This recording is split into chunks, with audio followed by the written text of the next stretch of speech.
Live from Manatee, Ohio, is a college football national champion, a Super Bowl champion, a Ryder Cup champion, a video game shit stirrer, an NBA pundit, a father of 10, and COVID survivor. On this Feel Good Friday, ladies and gentlemen, AJ Hawk. Yeah! You're not, AJ. I can just sense the disappointment. Holy shit. I can sense it. What? I'm not as good looking. I don't have as strong of a jawline. I don't have a Ryder Cup championship, but I am honored to be here. Holy shit. What the hell? That's not AJ in a mask, huh? Is that what we're seeing? Everybody seeing the same thing I'm seeing? I've seen it. I think. That's fucking JJ what? JJ what? JJ what? JJ! Thank you for JJ what? Hell yeah! St. Patty's Day miracle. This is a miracle. Wow. JJ, it said 3-time NFL Defense Player of the Year. Is that real? You 3-time NFL Defense Player of the Year? Holy shit. It's worth drinking a Guinness to, I'll say that. Hey. Happy Patty's Day to you. Hey, happy St. Patty's Day to you as well. I know you, obviously, when you decided to retire, we were not happy about it. Just because we're such fans. Yeah. Nice. JJ's gone. This sucks. Such fans of the way you played. And obviously, when I was with you, thank you for joining us. Yeah, it's very cool. Thank you for joining us. I know you've been living. But whenever I played for the Colts, obviously got to watch you down in Houston. And I've talked about it with a lot of people, that you were on every single page of the program. Mm-hmm. Every company that had money in the Houston Texans organization had an ad with JJ Watt. You took over the whole place. That Turn Down for What song that Little John put out was basically made for you in that Houston Texans stadium. Then you go to Arizona, and you continue to be an absolute dog over there. We assumed you were just going to be able to play for 100 years. When you decided to retire, we wanted to thank you, and we were bummed, so you need to hear that directly from us, JJ. No, thank you. You guys, I was talking to my wife this morning, and she was saying, "You're doing what?" And I said, Pat has been unbelievable to me my whole career. While we were playing to when he's done, he's been fantastic to me. And I said, anything Pat needs, Pat gets. So I'm very, very excited and happy to be on board, and I appreciate your friendship over all the years, and I look forward to it in the future. Hell yeah, wow. JJ. Listen, that didn't sound forced either. It sounded natural. Yeah. Didn't it? It sounded that was real. Cool, yeah. That sounded real. I appreciate that. So we found out that AJ's not going to be here today. Mm-hmm. So obviously we give a call to Jay. This was 13 minutes before the show went live. Who could be the best person that we could possibly have on? Okay, and I text brother. You text back quickly. I'm like, thank you. So I call you immediately because I know you're on your phone. Yeah. So it was a little bit of a, let me go ahead and call. Oh, yeah. Would have been tough to text everything. So I'm like, here's what I'm thinking. AJ's not in. Need you about 1 o'clock. I'm going to intro AJ. Bang, your face is going to pop on. And you were like, I'm in. Whatever. There wasn't even like a thinking to it. Yeah. So you need to know how cool that is. A lot of people wouldn't have done that, especially at your stature. Let's dive into it. How's life? What are you doing? You're just dad of the year right now? Husband of the year? What have you been up to? Are you getting the itch now that free agency's happening? Drafts coming back. What has it been like to be completely removed from the sport? And is that what it's been like? I will say that's part of the beauty of being retired. Like normally on a day like today, I got my workout scheduled. I got everything lined up, so I wouldn't be able to say yes to your call. I wouldn't have been able to answer. So now I was going to work out at 10, so I push my workout back, a couple hours, and I'll work out later. You just kind of move stuff around, or maybe I won't work out. Maybe I'll just go straight to the Guinness. Hell yeah. St. Patty's, maybe not. But that's the beauty of it. I'm loving being a dad. I'm really loving my little son, Koa, and watching him grow and teaching him things and spending time with my wife. And I'm actually significantly busier in retired life than I was not retired, because when you're not retired, I carved out a 4 or 5 hour window every single day for training, recovery, my body, and everything. So nobody could talk to me during that time. I was scheduled. Now I don't have that like built-in exact excuse where I can say, sorry, I got to get ready for the season. So now I got calls and meetings and everything, and it's a busier time. Yeah, I think I learned that as well when I retired. My life got like 4,000 times more busy. Now, granted, I was a punter, and I was not shaping out 5 hours a day. Sure. Give me a good 30, 45 minutes. Let me make sure these legs still work every once in a while. I'll do that. But that is a nice excuse to have that you could literally tell anybody. Business person wants to chat with you. It's like, hey, I got to go train. And that person immediately goes, oh, you're JJ. Well, of course. Yeah, duh. Of course you have to do that. Now, if you were to like miss something, they're immediately going to go, oh, this guy doesn't like us. JJ, this guy, yeah. You almost feel But I will say, free agency started, and some of these specifically defensive line contracts that are being tossed out. I did have 12 and a half sacks last year. When I started looking at the numbers, and I was like, oh my goodness, that's a lot of money. And I start looking at the business world, and I'm having these meetings, and I'm seeing the numbers they're putting out, and I'm like, wow, you get paid a lot more to tackle people. It's fascinating. Yeah, it's an interesting thing when you just go straight dollars for dollars on what you're going to do. Is that real thoughts right there? Or are you fucking with everybody? Because right now, I just heard like 5 different organizations immediately go, oh, bring him in. Yeah, JJ to the Steelers. Bring JJ. Pittsburgh Steelers. His brother's there. Yep. His brothers are there. They could use another guy that could get to the quarterback. Or do you think whenever you see these contracts, do you think to yourself that the game is kind of, because you were around smash mouth football, then air raid offense kind of came from college into the NFL here recently, like 5-6 years probably. And we all wondered the cyclical nature of football and life as a whole. If it was going to come back to like a smash mouth style football, that first day of free agency, it was D linemen, guards, linebackers that are a little bit bigger. You think that's happening right now? You think football is kind of changing a little bit? I mean, I think that there's no doubt you need a great quarterback. I mean, that's just an absolute necessity in this league. If you don't have that, you don't have a chance. But outside of that, I think if you don't have the offensive line to protect that guy and to be able to road grade at least a little bit in front of him and give you some running game to work off the passing game, and then if you don't have people to get after the passer and stop the run, you're going to be in trouble. You absolutely need receivers and running backs and things like that. But I think after the quarterback position, being able to build the trenches look at what the Eagles have done. They've rebuilt their team basically twice. Hey, that's bully football too. They're playing like bully football over there, I think. And they have what is their core? When you think of the Philadelphia Eagles, what do you think? You think of Jason Kelce, you think of Lane Johnson, you think of that defensive line with Fletcher and those guys. I mean, they have built and that's why it's been sustainable for them. I think you have to build your team in the trenches, and obviously you got to not get lucky, but you got to hopefully get a quarterback on a rookie deal that you can build that team around. And if you got a young team, you can go get an older quarterback who's like almost 40, has done ayahuasca, and is like, looking to do his thing in the big city. We'll definitely dive into that. Connor has one for you. Yeah, JJ, while you're talking about O-line, D-line team centered around a team you played twice, the Niners were kind of like that. As, a D lineman going into that game, are you more so like, okay, I have to take on Trent Williams today, this is going to be terrible? Or is this more so a situation where you're like, I'm going to step my game up? Because I believe it was that your last game or one of your last games where you played the Niners? Last game. Yeah, and they cheered you off. What, you have 2 sacks? You had 2 sacks, and then he had a couple right down the line. Christian McCaffrey, So and then there was a couple of those. We thought maybe you were going to break your nose. Thought so he was going to do fucking this. the whole. We thought we were doing a whole nostalgia package on that day. I do remember that.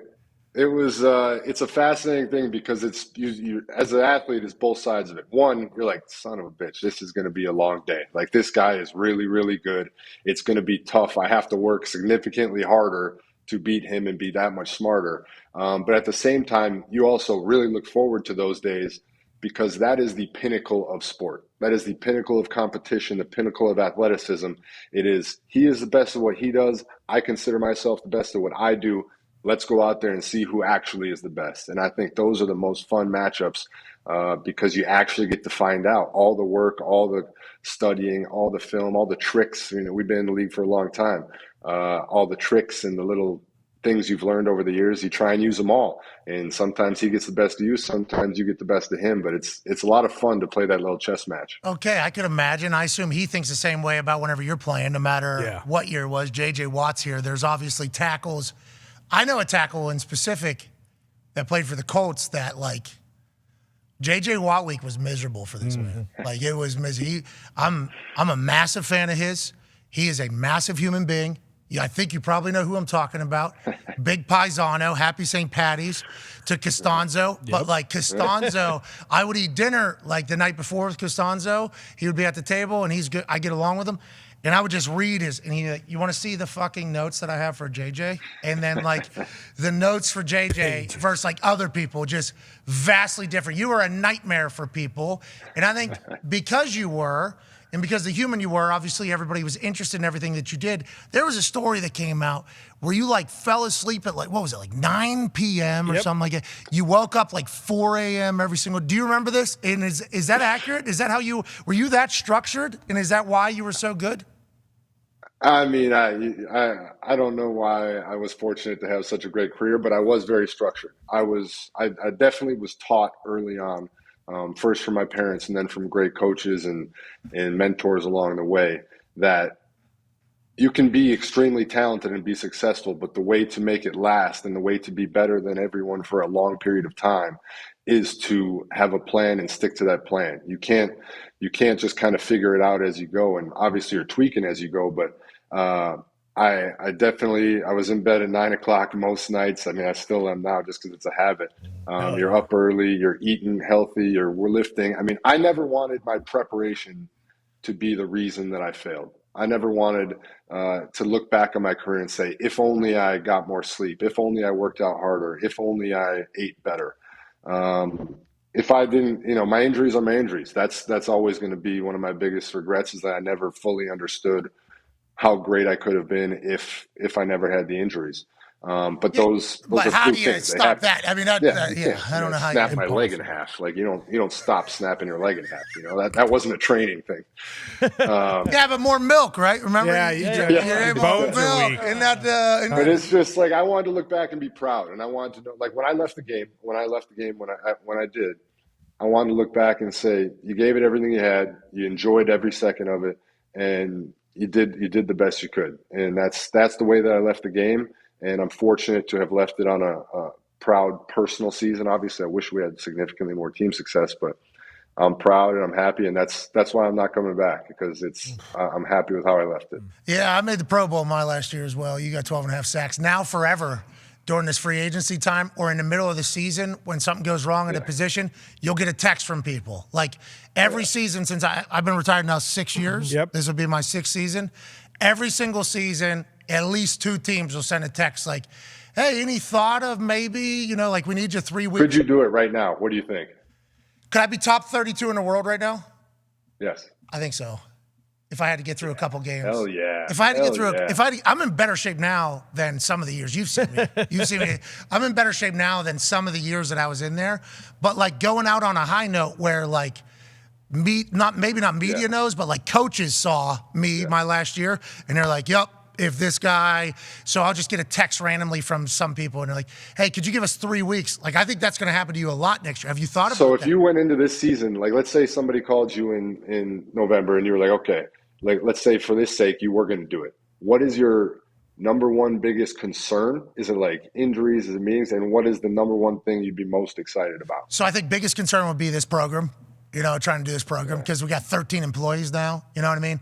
Couple babies born, a baby on the way, houses being built, and like the hilarious paycheck from this. You talked about like you'll get, obviously you're JJ Watt, but like the hilarious paycheck from this is very comedic when it comes to like a punter's salary or anything like that. Hell yeah. So that would be my number one concern. So it would have to be like, is there any way you could set me up a studio like? Yeah. In your facility so that when everybody else is in their I know how this works. When everybody else is in their meetings, instead of me just playing cornhole for 3 hours, I'll just do my show. I think they do that in Denver for people. I don't know. I heard. Oh. Second floor. They got dry erase boards everywhere.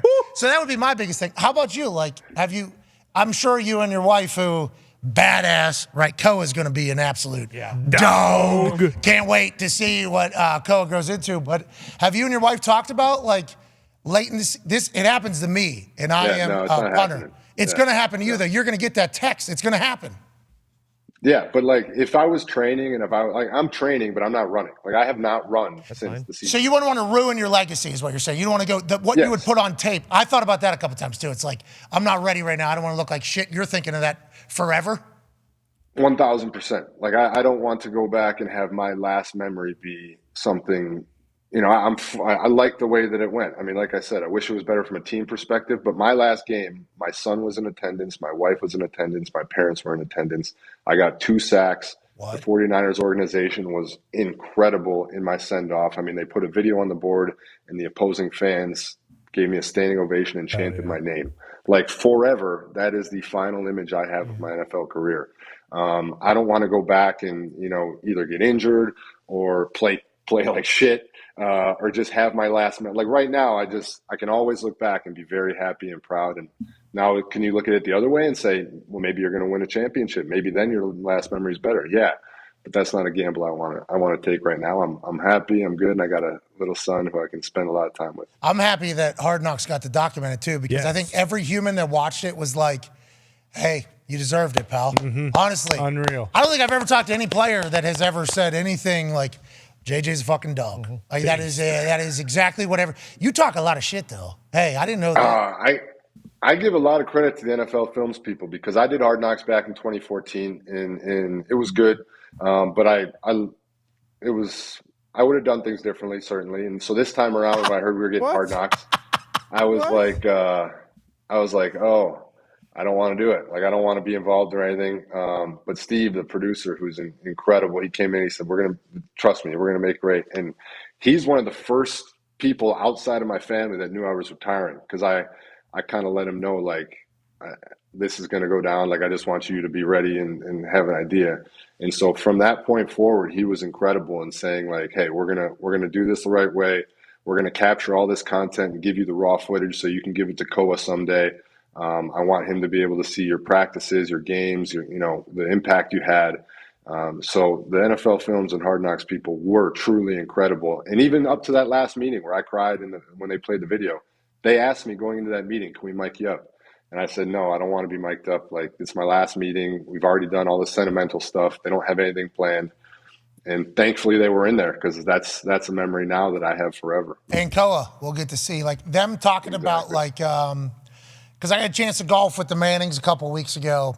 And, when Peyton was doing all his Peyton stuff, and I got to, like, watch it behind the scenes, content wasn't like a big, content game wasn't a thing. Right. Like, so now, like, I asked, like, it would be cool, right, if your kids could have seen, like, because they saw him at Denver, but, like, at Indy, like, you were running you were the GM, you were the head coach, you're the offensive coordinator, you were the strength coach at times. Like, that content that you can kind of hold on forever is a beautiful thing. I'm happy you got to experience that. And those NFL Films folks, good people, bro. Good people. No, they did such a good job. So I trusted him so much, and he told me, he was like, listen, if there's anything you want to on camera that you don't want put out right now, just let us know. So in the Denver game, I had 3 sacks in the first half. And after my third sack, I knew the NFL Films crew was following me. They knew I was retiring.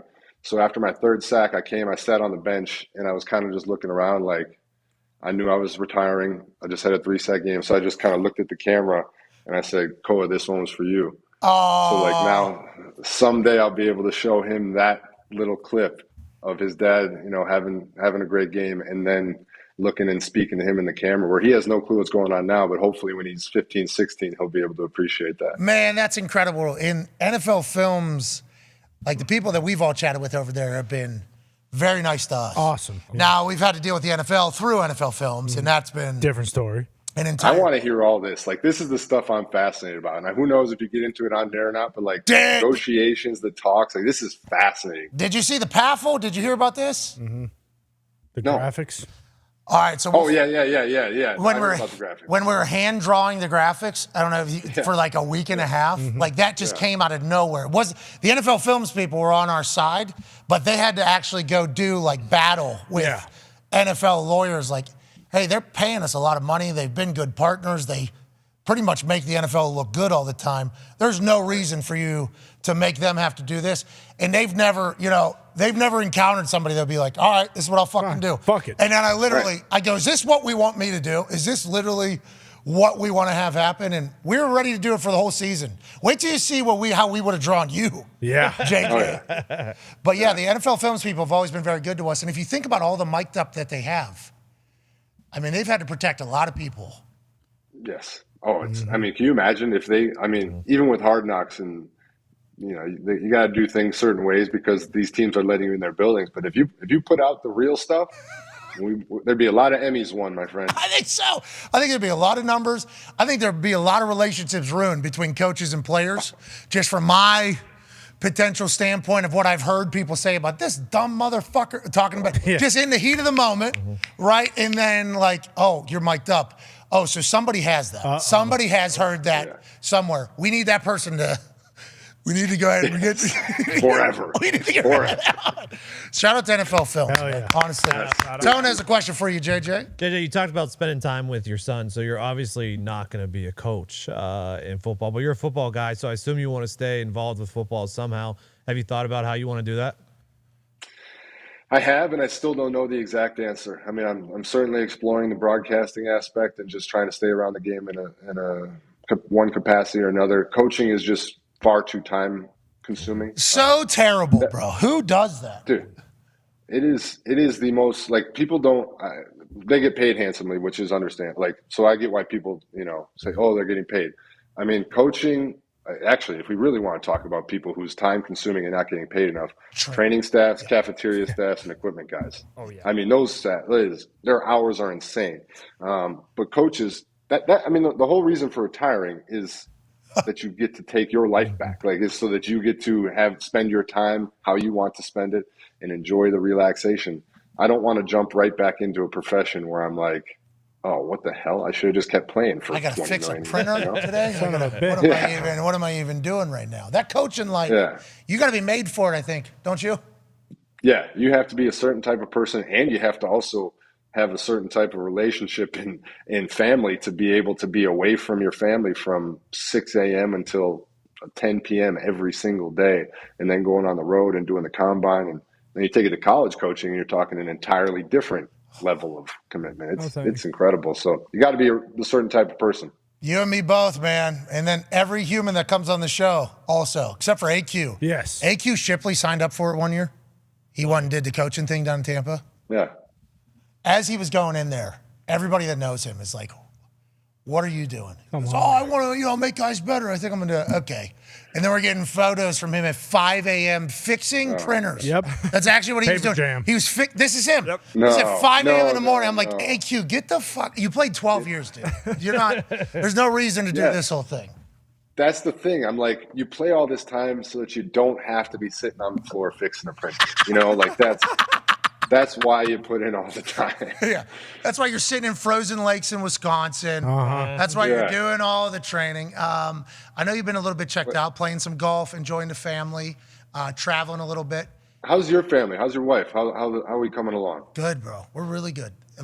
Really, really excited. You've been, very in contact through this whole process, obviously, because you're a newer father, and I've appreciated that. But, that first trimester, I felt so bad for her, man. It was, very sick, everything. It was these women are badasses, dude. And obviously women are badasses. I believe that.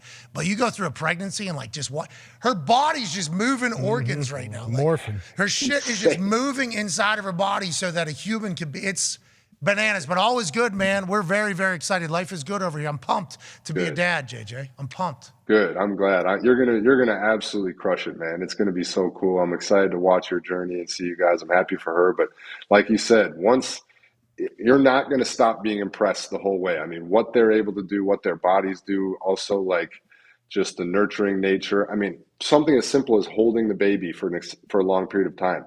Babies are heavy. My son especially. I mean, kid's a freaking bowling ball. Hell yeah. But after 15 minutes, my delts, my back is gone. I mean, cash. I hand him to my wife. She holds him for 2.5 hours straight, no problem. And I'm sitting there doing math in my head, this doesn't make any sense. But these women, man, they're incredible. Unbelievable. It is. That has been my biggest takeaway from the whole thing is okay, so I've always known Sam's a badass. She's a funny human and everything like that. She genuinely, I think, loves me, all the time, which is cool. That's hard to do, I think, a lot of times. So, I appreciate that. Then watching her go through this pregnancy, it's bro, That's great, man. Bro, you're a bad. Good for you. You are a badass. I can't wait for the whole process, and you're an inspiration, so I am very, very thankful for you. But as you've been parenting and dadding and traveling and living, you have kind of poked back into the internet a little bit on some topical stuff. Let's start with the Lamar Jackson tweet that you put out there. The Lamar Jackson tweet I found incredible, and obviously 15.5 million impressions on a tweet. Hey, that's a good tweet. Wow. Hey, it looks Doing like it. you might be able to do something with this media career. Hell Might yeah. be able to do something. Over 10,000, 11,000 retweets is hilarious as well. Why are all these teams so publicly out on Lamar Jackson, an NFL MVP winner in his prime, at the most important position in the entire NFL? What am I missing here? We're all very confused as well, but you understand the business of the game just as much as we do. There's like the thought that they don't want to do the guaranteed contracts. And you were in the league a long time. I got a chance to be in a league in the previous generation. Previous generations from us, everybody that has ever talked business-wise about the NFL contracts has said, we need to get guaranteed contracts. Like, that is a sticking point for a lot of humans in NFL locker rooms. So when Deshaun Watson, with everything that was going on, I know, teammate of yours, but with everything going on, in that your moment of walking off the field with him saying, we just wasted one of your years. That is NFL Films, by the way. Yet again, that's a whole other thing. But with everything that was going on at the time and how serious everything was, for a $230 million guarantee to happen with the Cleveland Browns, I think a lot of quarterbacks, especially guys that won MVPs, were like, okay, now we go. Now this is it. Right. Do you think the NFL has just said we're not doing it? Like, what do you think it is with the whole Lamar situation from your perspective? Well, I think there's two things here. Number one, my tweet is, if people want to talk about the contract and the negotiations and the guaranteed money, there are arguments to be made there. There is no question. My tweet was specifically in regards to how quickly so many teams announced that they were out. We're out! Now, yeah, it was literally like, we're out. Oh, look, this team's out, this team's out, this team's out. And it was very strange in a world where the single most important position by far and a unanimous MVP winner is available at the age of 27 years old or whatever it is. 6, I think. 7, yeah. And everybody's just all of a sudden out so quickly. Like, you're not even going to make a phone call. You're not even going to just do some due diligence. We're just going to be out. That's what struck me as so odd, and in this situation was a little strange. Now, guaranteed money and everything, I'm a player. Guaranteed money is the number one thing that I would love. Like, I would absolutely love for that to be the case. I completely understand from a business perspective why the owners fight staunchly against that, as they should, as businessmen. But for players, and if I'm sitting in Lamar's shoes and I'm looking at the Deshaun contract, I'm absolutely saying, I'm a unanimous MVP. I'm still in the young prime of my career. Why shouldn't I get that? Like, just put on paper comparison. Any negotiation, you put up person A, person B, and you say, which resume would you rather pay more to? And if you're the person that they would, you should get more than the other person. That's just how it goes. So I completely see it. Mine was just more the odd nature of everybody being so quickly out. Loud. Teams that needed quarterbacks. Very, very loud, which then led to they're colluding. This is collusion. But all you need, JJ, we know this, one owner. All you need is one owner to be like, no, fuck it, $232 million Take it. Guaranteed. How you doing? There's new ownership coming in with a lot of money coming into the NFL. I think these salaries and guaranteed monies are only going up, JJ. I think it's only going up. Yes, it's crazy to watch it happen, which is great. I mean, I love watching it happen. But like we were just talking about, in 2011, I signed the biggest defensive contract in history. Damn. And now today, that is the middle of the road defensive line contract, which I'm very happy for. And I was talking to my dad, we're from Wisconsin. My dad was a firefighter. We're sitting on the couch and he's seeing these contracts come through and he's just kind of staring a hole through me. And he's like, you don't want to play another one? We still got the barn. You're just going to pass up that kind of money? Like, you're just going to let that go? And I'm sitting here like, I'm sure every player in history looks back. We were talking like Dan Marino, Charles Barkley, like these guys who were great in their times, but didn't necessarily make the contracts anywhere near these guys are making now. It cracks me up because you're always going to think like that. There's always going to be somebody making more. And now I just hope it's my brother and he lets me borrow his plane someday. That'd be great. That'd be very nice of TJ to do that. And you were a part of building it to this particular stage of the game. So you can take a lot of pride in that. Joe Montana, I think, was on the, which one is it? The NBC morning one. Today. Is that Good Morning? The one with Good Morning America, or is it Today? I think it's. I get these confused. Today Show, I think. I think it's Today Show. Yeah. Today Show. Okay, the Today Show. Yeah. My wife watches NBC in the morning. Hoda's on there, right? Yeah, that's today. That's today. right. Okay, Oh, yeah. Today. The Today Show had Joe Montana and Joe Burrow on. this morning, and they were doing something for Guinness, and they were donating sweet potatoes and some other stuff for St. Patty's Day. Yeah. And Joe Montana was asked about the modern contracts for quarterbacks, and he said, I'll tell you, if I could run to that window right over there, I'd be running right back onto a football field. It's like, think about Joe Montana, dude. He had we looked up his stats, 1,600 rushing yards throughout his career. Obviously, 4 Super Bowls? Yep. 4 Super Bowls, was the guy. And now he'll get paid forever because he's Joe Montana and he should and everything like that.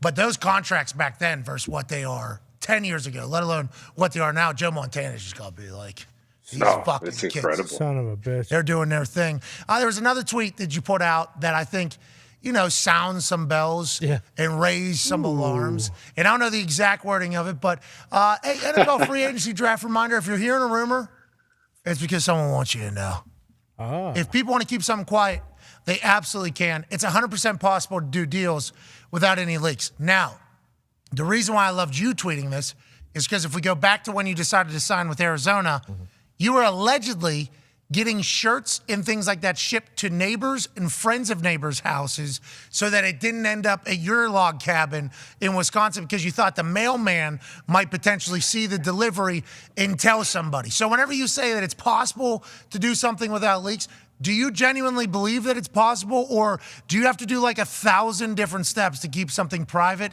in this particular stage of the game of the NFL? No, I believe it's absolutely possible. I don't mean, I know that you're a big Rappaport guy and he's on all the time, so I give Ian his credit. Shefty and all those guys, they do an incredible job trying to get every single piece of information. And the reality of it is both sides have to truly want it to be quiet. There's reasons for each side to want certain aspects of it to be public, and that's why. And also, there's sometimes that nobody cares if it's quiet or not. Like sometimes players want it out, sometimes teams want it out there, but sometimes it benefits one side in negotiations for something to leak. But if both sides truly want it to be quiet and care for it to be quiet, I do believe that it can.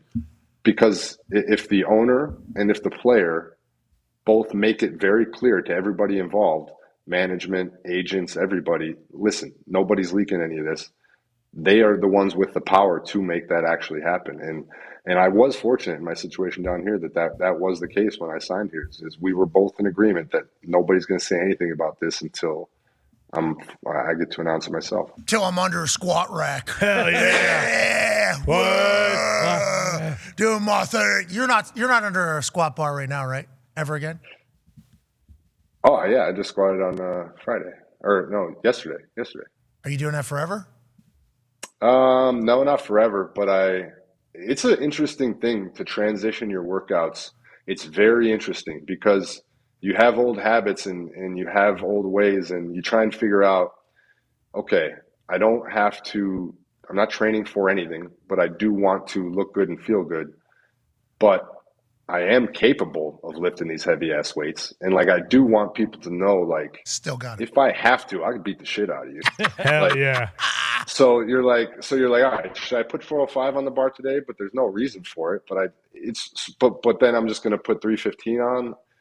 It's so hard to figure out exactly what the workouts are going to look like. The first thing that dropped was running. I was like, there's no reason for me to be out here sprinting around. Agreed. So I dropped the running. But as far as workouts go, yeah, I still work out very hard. Okay, so here's another thing to add into your thought process.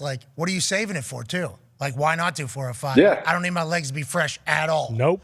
For anything. The only thing I'm trying not to do is get hurt, because if I had to do a surgery and rehab from a surgery with no game to go back to, that sounds like the most miserable thing on the planet. Rehab is the worst after surgery. We try to talk about it on here as much because everybody's like, all right, he's got surgery. He'll be back in 4 months. I'm like, we need to take a breath here. Those 4 months are fucking miserable. Mentally, physically, everything. So just assuming he's back, okay, in 4 months, all right, that's if everything goes good. That's what's projected. But let's not just skip over what's taking. There's a metal rod being rubbed through scar tissue for 45 minutes. It hurts so bad. So bad. My wife and I have this conversation all the time. She had 2 ACLs, and I've obviously had my injuries. One of the most incredible things that sports owners have done, which, again, rightfully so, we get paid, we know the risk, we understand. Normalizing injuries and the recovery from injuries is crazy how the owners have kind of just sports in general have just made it like, oh, yep, he tore his ACL. He'll be back in 9 months. Like, that is a miserable process. It is. And we just act like it's like, yep, no problem. Yeah, go do it. Yeah. Go do it. Simple. Hop on the moving sidewalk for the next 9 months. Just go ahead and just get there to the process. We'll see you when you're back. Better not miss a step either. Right. And then they get pissed if it's like 10 months. And you're like, What the fuck? yeah, it's ridiculous. Why is this guy taking, like, Bakhtiari? Like, people, what's going on? What's taking so long? Why, like, oh, I don't know. Maybe because they opened up his leg, went in there with tools and fixed it, and then closed it back up, and now he's trying to make that work again. Oh, against the best athletes on the planet? Like, I don't know. Maybe that's it. Freaking idiots. You are. There's a lot of that. There's a lot of that on the internet if you look for it. Obviously, people are going to judge that. Yeah. I'm happy you share the same sentiment as us because it is miserable. I've gone through a few surgeries. No ACL, thank God. But just like 2-month recovery, and it's like, I hated every single day. And I was the only person. The people that were in the training room with me, they hated what they were doing. That's why that training staff, so vital. So vital. And to your point about them not getting paid enough, they're comedians, they're motivators, and psychologists. Yes, psychologists. They have to keep everything, and they got to be up at all times. Like, can't have you be miserable because I'm miserable. So if you're miserable, we're not doing anything. And they start, if my rehab starts at 5 and they want to ever get their own workouts in, I remember always in Houston, my guys would be in there at 4 a.m. pushing prowlers and everything because they want to get their own workout in. Then their day starts at 5 when I got a rehab, and then they're there till 9 p.m. I have so much respect for like all the people who make the NFL go that nobody ever sees or understands because they really do make our lives so much easier, and they don't get the pay or the credit that they deserve. Yeah, the only thing you see is a meme going, water boys in the NFL get paid $75,000 a year. It's like, that ain't enough. Nope. That ain't enough. No. These water boys and water girls are living a miserable existence, but they have to be positive. You are doing some shit that can get you fucked up, though. You're playing the hockey? You're back in the hockey? Yes, that can absolutely get me. It did fuck me up. I was done for 48 hours after I played last. Dude, that's like this. I put on like rollerblades a couple of years ago. Sure. Growing up, we did a lot of the blading, you know what I mean? We did a lot of blading around town. Pittsburgh, it's a nightmare too with all the hills. Like, we're really rolling the dice every time we stepped out there, but we did it. I didn't know that this muscle here on the outside, I didn't even know it existed. I put this rollerblade on as an adult. This thing locked up. As soon as I got it on, then my calves locked up. IT band was like, nah, we ain't doing that. I lasted 4 minutes. I used to be like 3 hours. You're playing actual hockey? I couldn't there's muscles you don't even know exist, right, that are getting used there? Dude, so I grew up playing hockey, but I stopped playing hockey when I was 12. Oh, I still was that skate. you? Shit. Dude. Oh yeah. Clap bomb, bro. Little C-bar south, no big deal. Yeah, the goalie kind of just gave it to you. It's like a movie, but I mean, that was an absolute ripper, pal. Bar diesel. So these NHL guys, they got a pickup game that they play every Thursday here. Some of like the newly retired NHL guys, and they called me and they were like, "You want to come play with us? We heard you skate." So I have not skated in 6 years. I haven't played hockey since I was 12.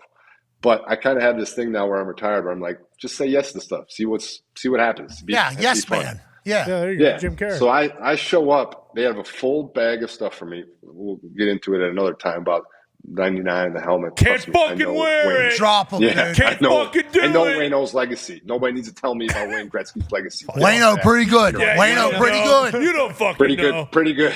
Pretty good. I think every player in the NHL could score 100 goals for the next 100 seasons and still not have as many goals as Wayne Gretzky's career. Wayne Gretzky could actually eliminate all of his goals and still lead the NHL in points. I found that out recently. Mind-blowing. Yeah, mind-blowing. Anyway, so I showed up, and not only do they have a hot dog roller in the locker room for post-game, already rolling hot dogs. They had a full bag for me. I went out there. I played 1 hour straight. It was 4v4. Their teams were of 8, so there's only 2 shifts. So you're going every 45 seconds you're flipping for 1 hour straight. I could not move for 48 hours after. I was cashed out. Hey, you couldn't tap out though, huh? Ever? You couldn't say No, you couldn't look like a bitch. I No. You're representing the NFL there too, pal. I mean, that's a big deal. These NHL guys. And I didn't get any warm up. I couldn't like fully remember how to put the pads on and everything, so it took me 45 minutes to put everything on. So they're all out there stretching, warming up.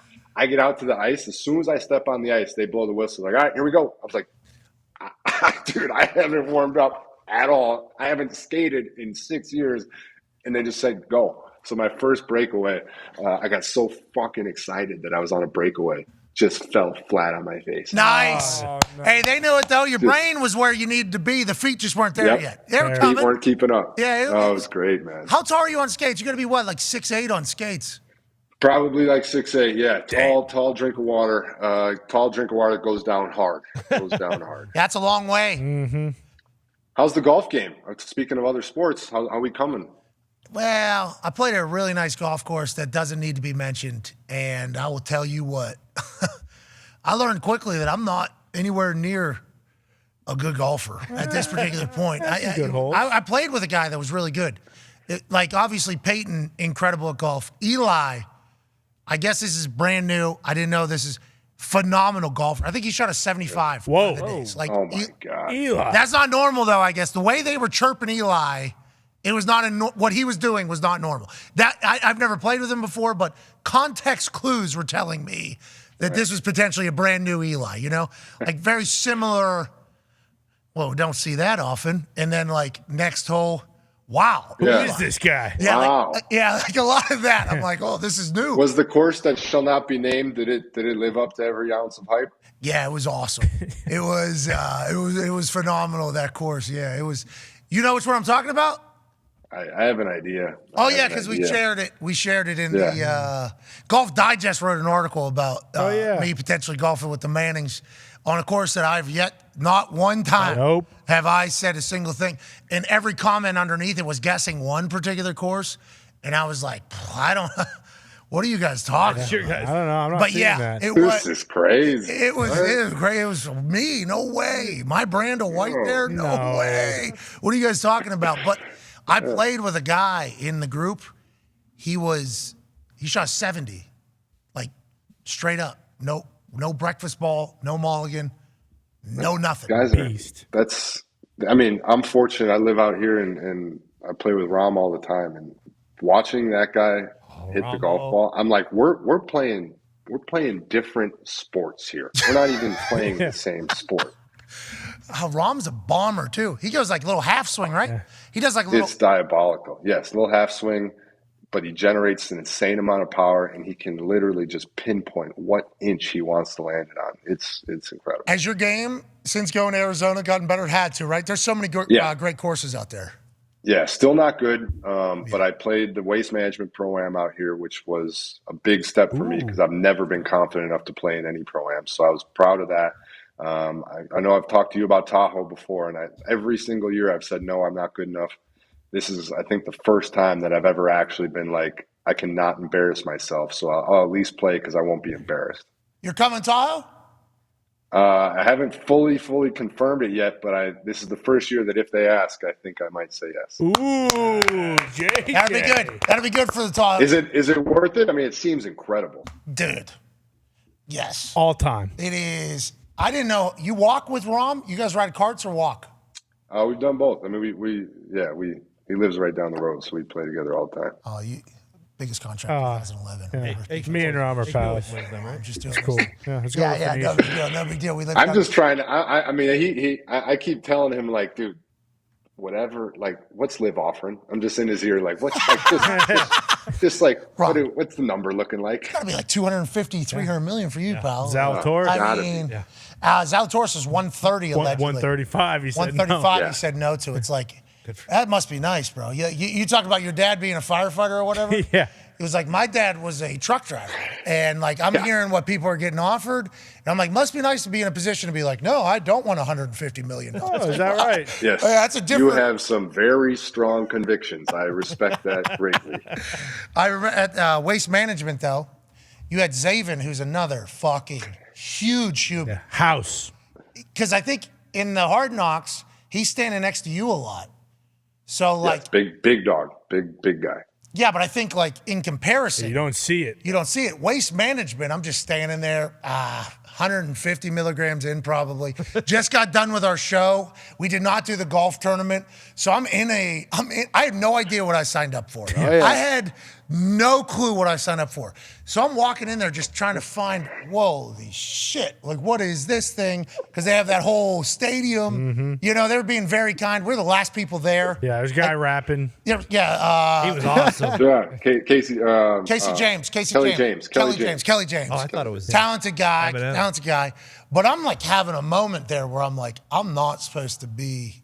Dude, it's so funny you say you're on 150 milligrams because I was literally looking at you, looking around, and I was like, I think that guy might be a little above us right now. I think he might be hovering. Accurate assessment. Yeah, I think I had my glasses on at the point, and I was just trying to take it all in. I'm like, man, I'm standing 2 feet away from everybody teeing off here, and it seems like it's pretty rowdy. Everybody's been here all day, and I had no idea what the waste manager was. And then I like look this way, and I'm like, holy shit. And then I do this way, and I turn around, I'm staring at two people's like belly buttons. And I'm like, the fuck is this? And it was you with cool glasses on. Hell yeah. And Zaven Collins. I'm like, all right, a guy I know. Here we go. What's up, JJ? Good to see you. Introduce myself to the big cowboy fuck. Zaven, how you doing? And then we start talking, and it's obviously about golf. And you're like, how do you feel like you're going to do it? I was like, I don't even have clubs. Like, I thought there was going to be clubs here. I pull the 7-iron, 8-iron, whatever it was going to be, out of his club. Was a driver. Yeah, this dude's iron was up to. So I was like, I'm gonna have to choke down below the grip if I'm gonna use JJ's club here. I've never seen anything like it. You were swinging an actual telephone pole. So I'm like, well, that ain't gonna work. You, Zaven was so excited to see you. When we walked through the tunnel and you were standing there, he literally tapped me on the shoulder and goes, "That's Pat McAfee." And I was like, yeah, you want me to introduce you? He's like, no way. I was like, yeah, my dude. He was so excited, dude. Hey, he was cool, man. He was really, really cool. You guys walked that day, though. Jeez. And yeah, so we walked the whole course. He had my bag. I asked him 3 times before we did it, are you sure you want to do this? He said, yeah, I'm all in. I mean, he was dead by the end of it. And so my wife walked with us for a few holes, but she didn't stay the whole time because we had the little guy. And she was like, you have to do something for Zaven. You have to. Like, he is working so hard for you. And I was like, no, absolutely, I'm going to.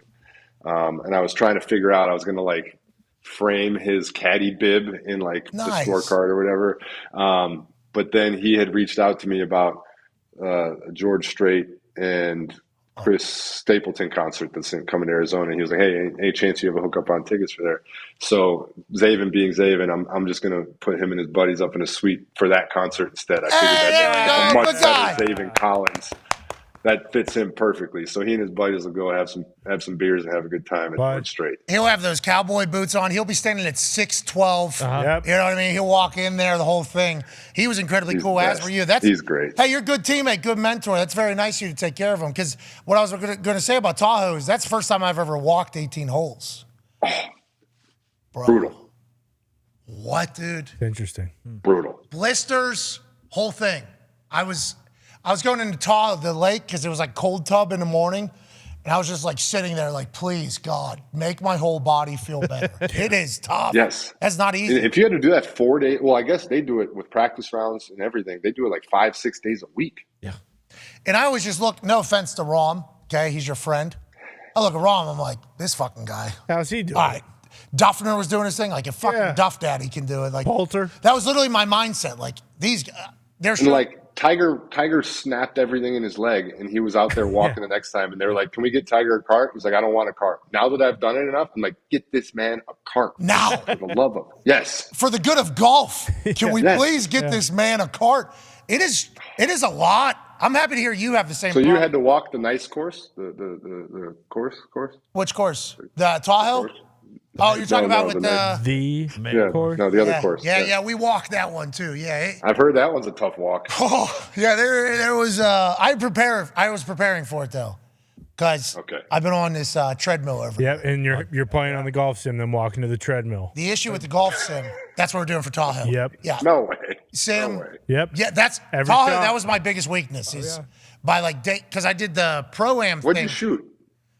I wasn't last. I know that. I was right in the middle. right. I was right in the middle. That's all I want Sweet to do. spot. That's all I want to do. The greens are fast, JJ. Very fast. You're in Arizona, though. Who was last? The Miz? Yeah, the Miz got the highest score possible. Well, let's not forget Bob Griffin. I think he pulled went out through. and he scored a negative 200. Romo was cat counting too, or no, he won it that year. Yeah, Romo won. Romo. Does the whole show come out? Do all the boys come out? We had five of us, 4 of us were out there. We take the week off normally, but it's a long time out there.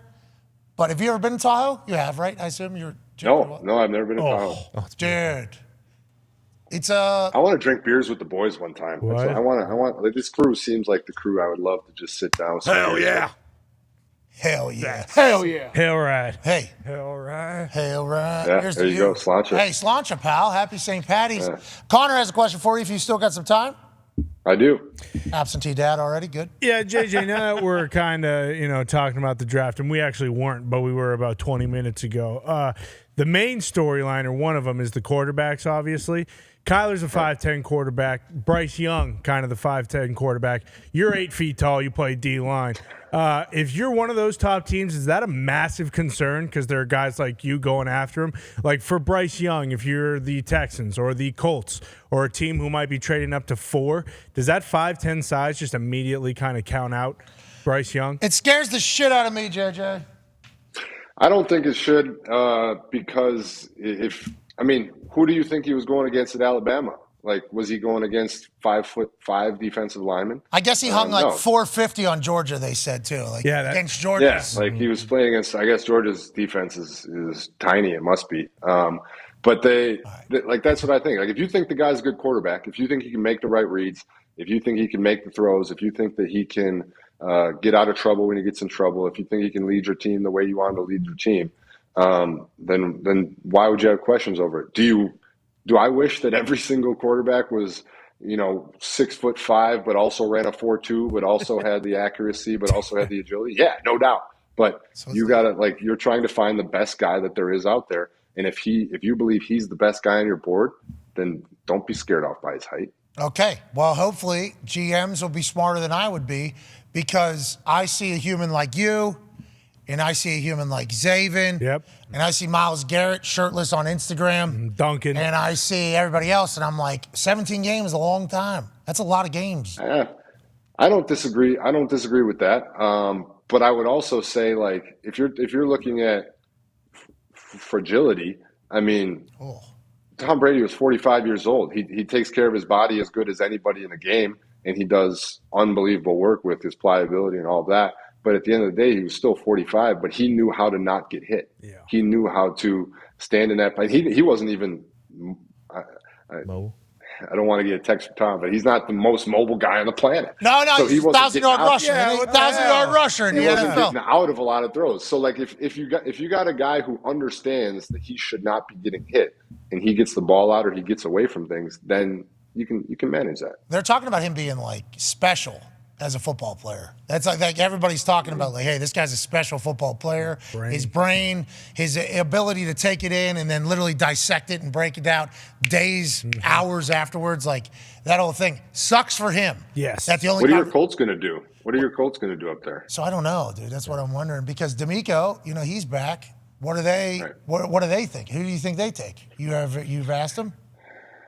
I haven't asked them. No, I mean they're obviously taking the next quarterback, whoever's not picked at 1. Which, I mean, you would assume that's probably CJ, is my guess. At 1, you think I don't CJ know. 1? You think CJ 1? No. I think Bryce is probably 1. CJ's probably 2, right? I mean, I think that seems to be the order, doesn't it? I think so. CJ 1's the odds-on favorite right now. After the Is it? trade. Yeah, for the Carolina Panthers. I guess because of the Panthers. Well, yeah, then that would be. I mean, then depending on who you think is. I don't know. I am not a quarterback. That's one thing that is. I will be very clear about.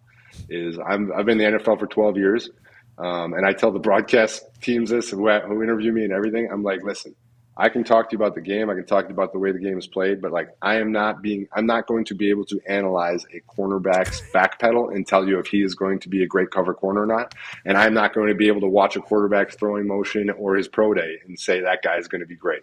Those are things that I know my lane and I know not my lane. Hey, but it's all in here too, though, JJ. I think that's like every position, every draft pick. That's why we have no clue. Like, you got your ass booed right, at Houston when he got drafted. Hard. They had hard. Holy shit. Fucked up. Hard boot. That was a part of the Hard Knocks too. Like, I'm happy they revisited that because I think people could forget that whenever you're Turned down for what? in Houston. It's like, it was not always like that. It was not. So if you get drafted to a place and they're not happy that you're there, like, those people have no idea what you got in here. Like, I think that is what they're trying to figure out.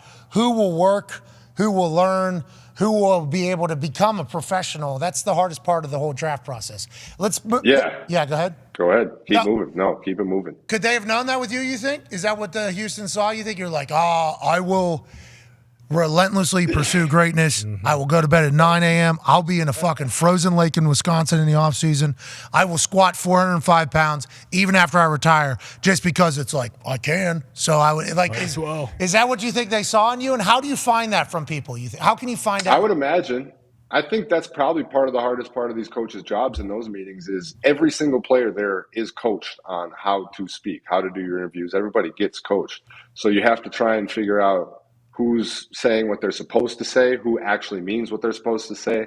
And then if you got a guy that's not even saying the right things after being coached and knowing he's on the biggest job interview of his life, that's a red flag. That's what we call a red flag. I mean, I don't know.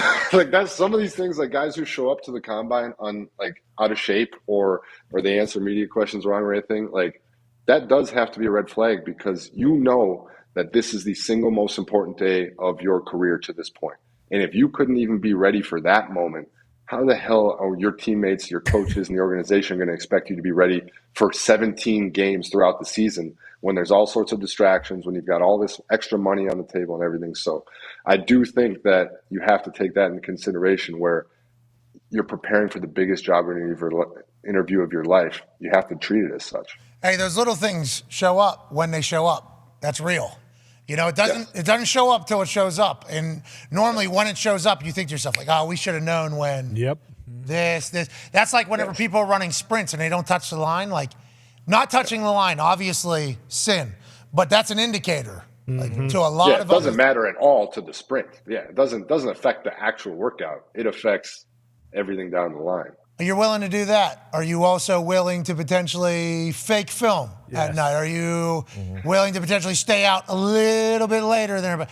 I got arrested my second year, so like, believe me, I'm only speaking from experience and also seeing things. It's like there's indicators that show up that you have to kind of we see, but guys can also change. There's a lot of stories. Just like you just said. Also, guys have the ability to grow and change. So if you believe that you can help mentor that kid and you can help turn them into a better version of themselves, that you absolutely should have that benefit of the doubt as well. But you have to understand what you're taking on at the beginning of that. Like you said, if you're arrested in your second year, there's some people that might write that off immediately and be like, oh, this guy doesn't know what he's doing. There's other people that look at that and say, okay, let's teach him, let's coach him why that was a learning moment for him. And now look, I mean, the guy's crushing every aspect of his entire life.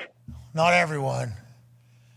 4 wiper this morning taking a shit. Yeah, that's tough. That was obviously a diet problem. Not perfect. Something happened there. But I do appreciate that. Bill Polian gave me a speech, about how, like, this is going to be the moment that you're either going to go into the shitter or you're going to learn from this and kind of change it all. It was a cool, like, I don't want to say, like, perspective convo with Bill Polian, but he's like, I got to suspend you, okay?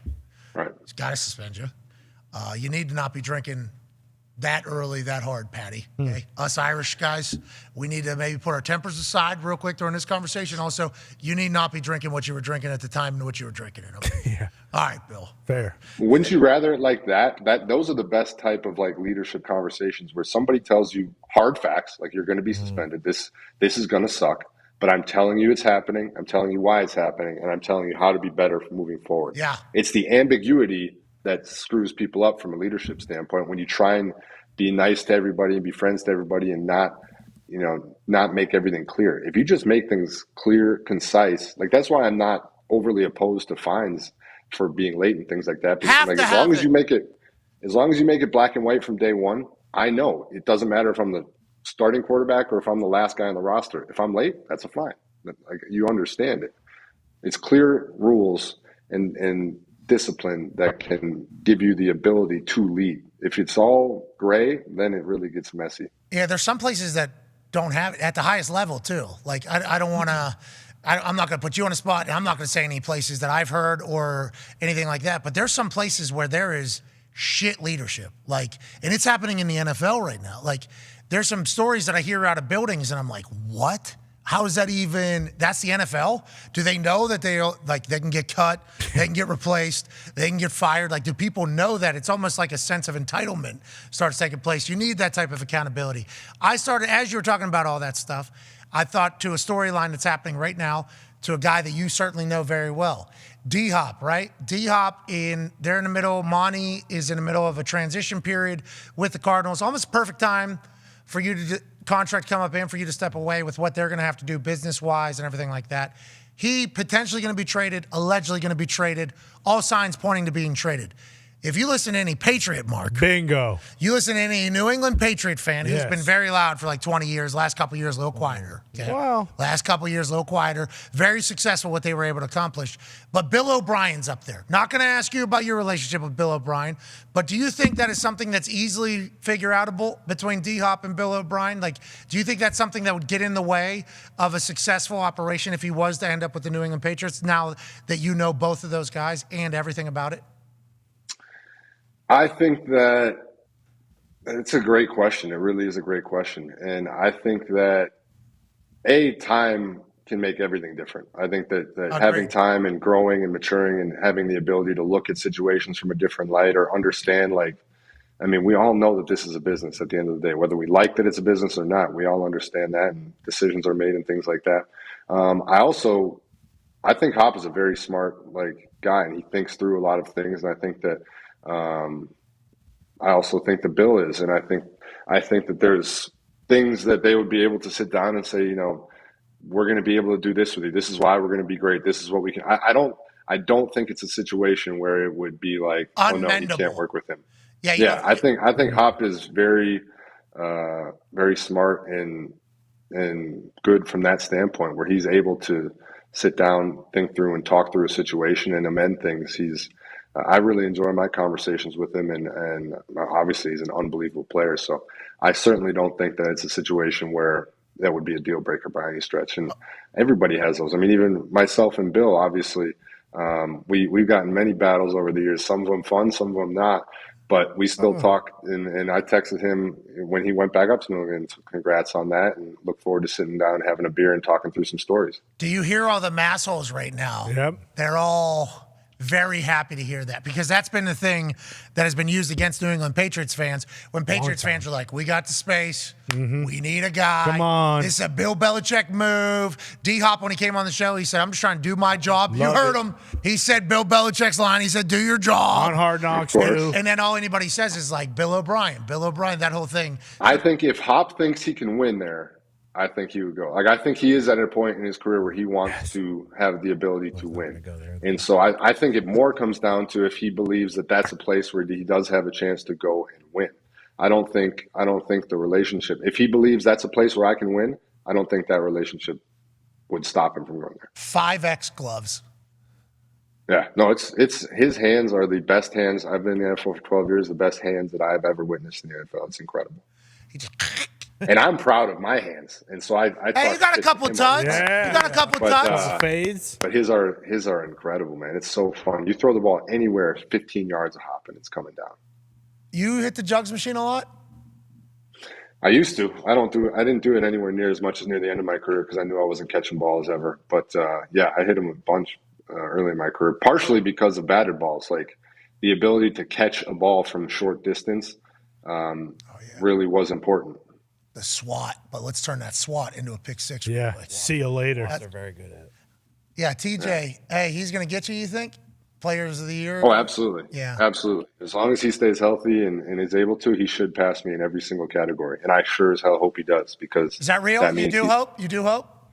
Yes, 1,000%, because that means he was healthy. I mean, I said it earlier in the program, but I always wonder what would have happened if I was able to stay healthy. And I hope that he is, because he literally could, if he stays healthy, be on track to be one of, if not the best ever. He's so good at football, as were you. Just like you were great today, not only as a human, answering 13 minutes before we went live. Unreal. And choosing to do this, but for staying for like an hour and fucking 10 minutes. Hey, Dahn. JJ, enjoy your retirement. We appreciate you so much. You're an inspiration to me, obviously, with the way you go about doing your life and your business and the way you're a dad. So good luck with all of that. We thank you for your time and have an incredible weekend, pal. Hey, thanks, Pat. I appreciate it. Thanks to all you guys there. I really, really appreciate it. And all your fans. Your fans are really incredible. It's fun to watch them, and it's fun to watch you guys build and grow this show. And everything that you do is, I tell you it all the time, but it's true. You are an inspiration. Watching you and all the hats that you wear and all the different things that you do, and also being a great husband and soon to be dad, it really is cool and an inspiration to witness how hard you work to make your life so great, to make all the people's lives around you great. So I appreciate you always being a good friend to me. You've always got a friend in me for anything you need, and I appreciate all you guys. You're the best. Everything you just said was a lie about me, but I appreciate you. Enjoy your life, pal. And that workout that you pushed back here a couple hours. Ladies and gentlemen, three-time NFL Defensive Player of the Year, J.J. Watt. Thank you, JJ. I looked up at the clock. I didn't even realize. Holy shit. Sorry, Way JJ. through time. He's awesome. Yeah, see you later, AJ, you fucking bum.